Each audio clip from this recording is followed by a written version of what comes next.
देखिए हेरोडोटस के बारे में क्या कहा जाता है। हेरोडोटस भारत इतिहास के पिता तो कहते ही है इनको, हेरोडोटस को इतिहास के पिता। अगर भारत के बारे में अगर किसी ने सबसे पहले लिखा तो वो किसने लिखा? हेरोडोटस ने। हेरोडोटस एक यूनानी रोमन लेखक थे, ध्यान रखिएगा, यूनानी रोमन लेखक थे। कौन? हेरोडोटस। और ये हेरोडोटस ने ही भारत के बारे में सबसे पहली बार लिखा था। क्लियर? हेरोडोटस को क्या कहा जाता है? इतिहास का पिता।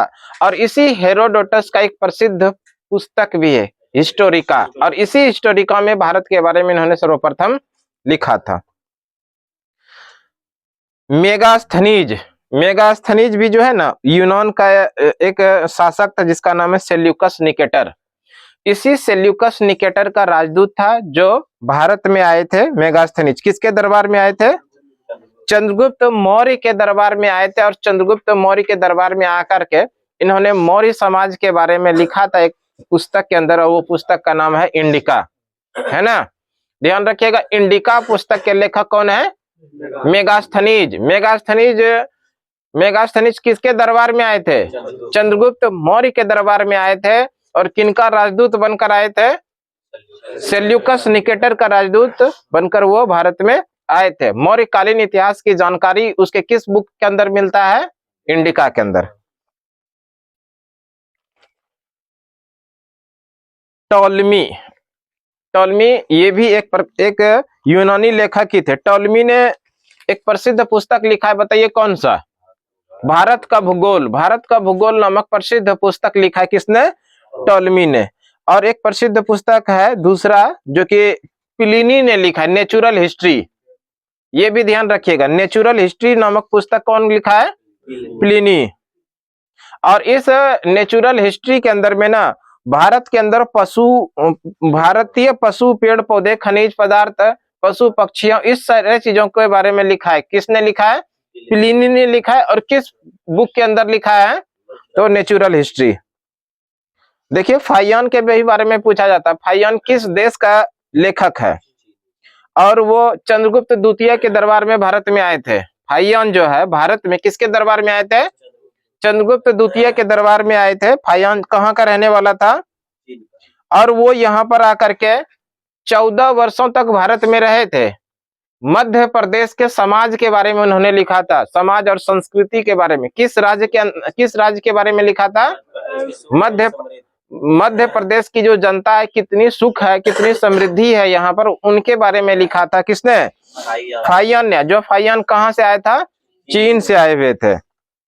किनके दरबार में आए थे? चंद्रगुप्त द्वितीय के दरबार में आए थे। क्लियर? देखिए ह्वेनसांग, इंपॉर्टेंट, इसको जरूर याद रखिएगा। ह्वेनसांग भी एक चीनी यात्री है, चीनी लेखक है। और जब वो भारत आए उस समय भारत में जो 629 में वो चीन से प्रस्थान किए थे भारत की तरफ, है ना, भारतवर्ष के लिए। और 1 वर्ष की यात्रा के बाद वो भारतीय कपीसा पहुंचा था। सबसे पहले वो कहां पर पहुंचा था? कपीसा पहुंचे। उसके बाद वो भारत में 15 वर्षों तक रहा था।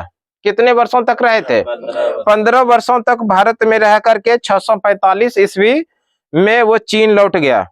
और वो बिहार का जो नालंदा विश्वविद्यालय, बहुत प्रसिद्ध है बौद्ध धर्म से के लिए, है ना, बौद्ध शिक्षा वहां पर दिया जाता था। बिहार के नालंदा विश्वविद्यालय में अध्ययन किया और बौद्ध ग्रंथों को एकत्र कर ले जाने के लिए आया था। इस वृत्तांत में उन्होंने एक प्रसिद्ध पुस्तक लिखा जिसका नाम है सियूकी। क्या लिखा? सियूकी। और इसी सियूकी के में उन्होंने अपनी पूरी यात्रा का वृत्तांत लिखा, किस तरह से वो आए, किस तरह से यहाँ से फिर जा रहे हैं, क्या क्या लेके जा रहे हैं। ध्यान रखिएगा, यहाँ से सीधा प्रश्न पूछा जाता है, सियूकी पुस्तक के लेखक कौन है? ह्वेनसांग है। ह्वेनसांग जिस समय भारत में आए उस समय यहाँ का जो शासक थे वो हर्षवर्धन थे। याद रखिएगा, कौन थे? तो यहाँ से भी सीधा प्रश्न पूछा जाता है, ह्वेनसांग किसके दरबार में आए थे? तो आप लोग आंसर करेंगे हर्षवर्धन, है ना। कितने वर्षों तक भारत में रहे थे? 15 वर्षों तक भारत में रहे। किस विश्वविद्यालय से उन्होंने बौद्ध शिक्षा ग्रहण किया था? बिहार का जो नालंदा विश्वविद्यालय है, बहुत फेमस है, यहाँ पर उन्होंने बौद्ध धर्म की शिक्षा ग्रहण किया। 15 वर्षों तक रहा और वो फिर वापस चले गए। और उसके बाद अपनी पूरी यात्रा का वृत्तांत उन्होंने एक प्रसिद्ध पुस्तक में लिखा, और उस पुस्तक का क्या नाम है? सियुकी। ह्वेनसांग ने बुद्ध की प्रतिमा के साथ साथ सूर्य की, शिव की प्रतिमाओं का भी पूजन किया था। इंपॉर्टेंट है, ये बहुत कम मिलता है।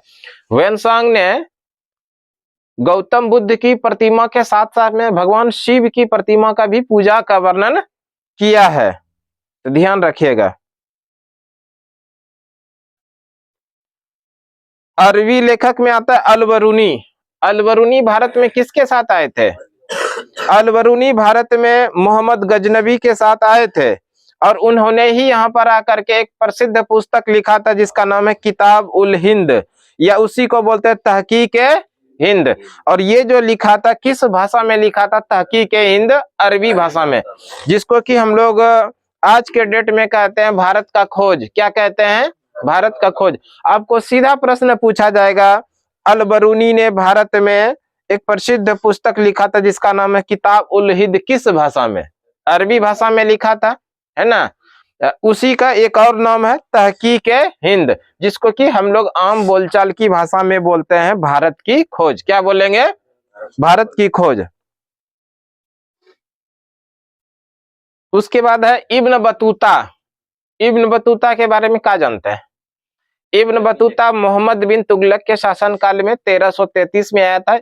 ये बेसिकली अरब के तो थे ही, अरबी लेखक के थे ही, मोरक्को के रहने वाले। अगर देश पूछेगा तब आंसर करेगा मोरक्को।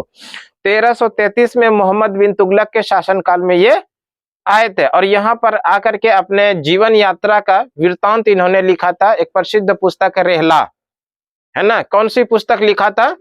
रेहला नामक पुस्तक, और उन्होंने अपने यात्रा का वृत्तांत लिखा है उसमें।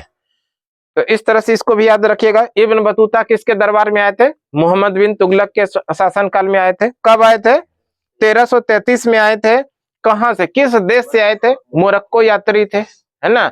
अगर आप लोग से शताब्दी पूछ देगा तब आंसर करिएगा 14वीं शताब्दी में। कब आए थे? 14वीं शताब्दी में।